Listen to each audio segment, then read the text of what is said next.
নমস্কার, welcome to our blogging channel the couple world. আজ 23 October. আমরা এখন রয়েছি কাজাতে।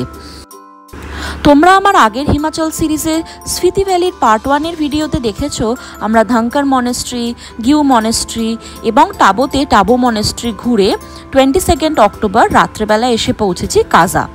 আজ 23 অক্টোবর ভোরবেলা উঠে আমরা বেশ কিছু জায়গা স্পিতি ভ্যালির ঘুরতে যাব। তোমরা যারা আমার আগে স্পিতি ভ্যালির পার্ট 1-এর ভিডিওটা মিস করে গেছো, আমি ডেসক্রিপশন বক্সে লিঙ্ক অ্যাড করে দেব, তোমরা চাইলে দেখে নিতে পারো। এখন আমরা যাচ্ছি প্রথমে ওয়ার্ল্ড হাইয়েস্ট পোস্ট অফিস দেখতে। তো যাওয়ার পথে রাস্তাটা এতটাই সুন্দর, স্পিতির চারিদিকটা মনমুগ্ধ হয়ে যাচ্ছিল।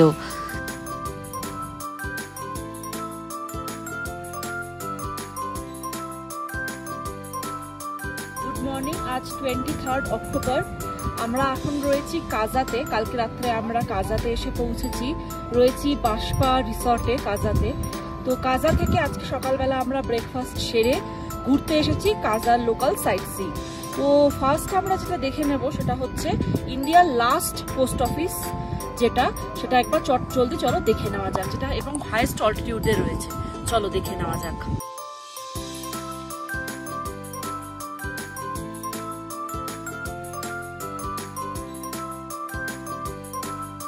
এখানে আমি এবং আমার হাজব্যান্ড দুজনেই ঠিক করলাম বাড়ির লোকেদের আমরা চিঠি পাঠাবো।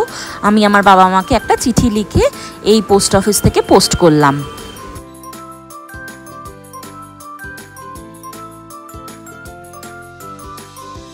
এবার হিকিম পোস্ট অফিস থেকে আমরা ঘুরতে যাব ওয়ার্ল্ড হাইয়েস্ট রেস্টুরেন্টে। চলো একটু কফি ব্রেক নিয়ে নেওয়া যাক। এখন আমরা ঘুরতে এসেছি ওয়ার্ল্ড হাইয়েস্ট রেস্টুরেন্টে, যার নাম হচ্ছে নেকটার কিচেন। তো এটা রয়েছে 15,049 ফিটস ওপরে।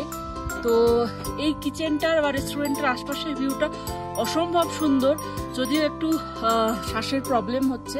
তো চলো ফার্স্ট দেখে নিই ওয়ার্ল্ড হাইয়েস্ট রেস্টুরেন্টের ভিউ এবং আশপাশের ভিউটা।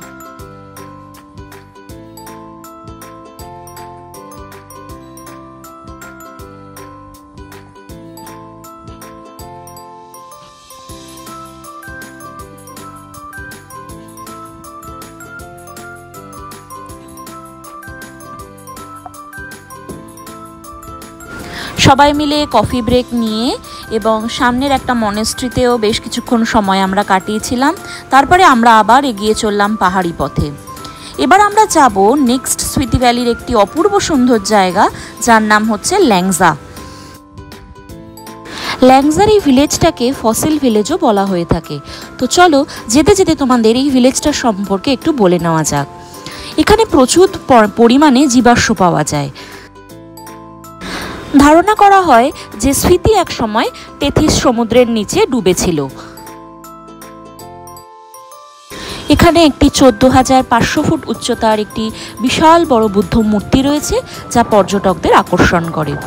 চারিদিকটায় ভীষণ হাওয়া দিচ্ছে। চলো ল্যাংজা পৌঁছে গেছি, এবার আশপাশটা ঘুরে দেখে নিই। ল্যাংজাতে বুদ্ধস্তূপ দেখতে, দূরে ওই যে বুদ্ধস্তূপ দেখা যাচ্ছে, ওখানে আমরা এই রাস্তাটা দিয়ে যাব।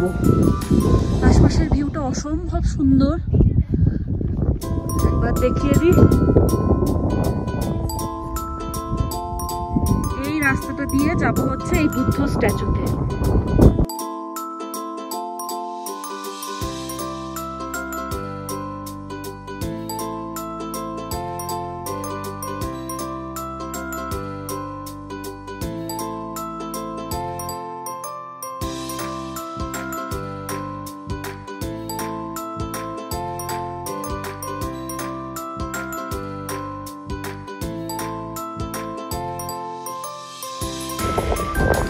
ল্যাংজা ভিলেজ থেকে বেরোবার পরে এবার আমরা যাচ্ছি আমাদের 4th স্টপে, সেটা হলো ছিছাম ব্রিজে।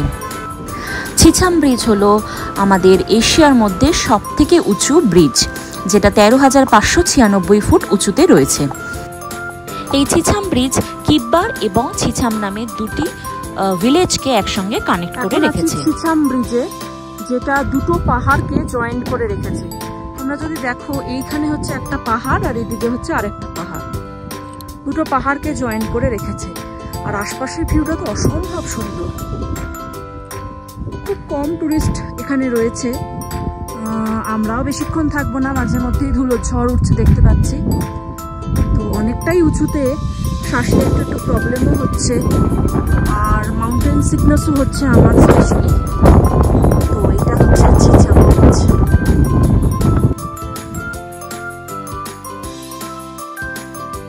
ছিছাম ব্রিজে বেশ কিছুক্ষণ সময় কাটাবার পরে এবার আমাদের গাড়ি আবার পাহাড়ি আঁকাবাঁকা পথে এগিয়ে চলল। স্মৃতি ভ্যালির এই ছিছাম ব্রিজ আমার কাছে একটা আউট অফ ওয়ার্ল্ড এক্সপিরিয়েন্স ছিল। চারিদিকটা ভীষণ সুন্দর লেগেছে এবং ট্যুরিস্ট কম হওয়ার জন্য চারিদিকটা এতটাই শান্ত আর এতটাই সুন্দর ছিল যা ভাষায় প্রকাশ করা যাবে না। কি মনাস্ট্রি যাওয়ার পথেই পড়েছিল কিব্বার ভিলেজ। তো চলো দূর থেকে একবার কিব্বার ভিলেজটাকে চট করে দেখে নেওয়া যাক।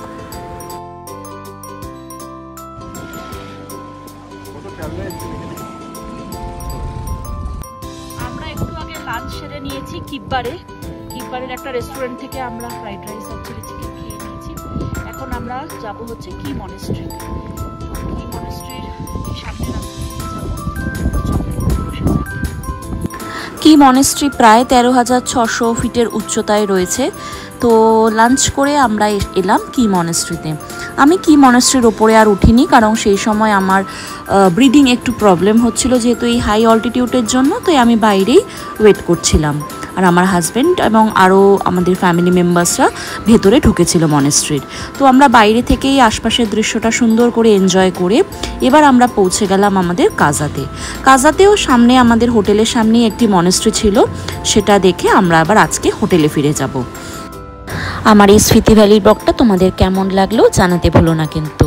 আজকের মতো বাই বাই।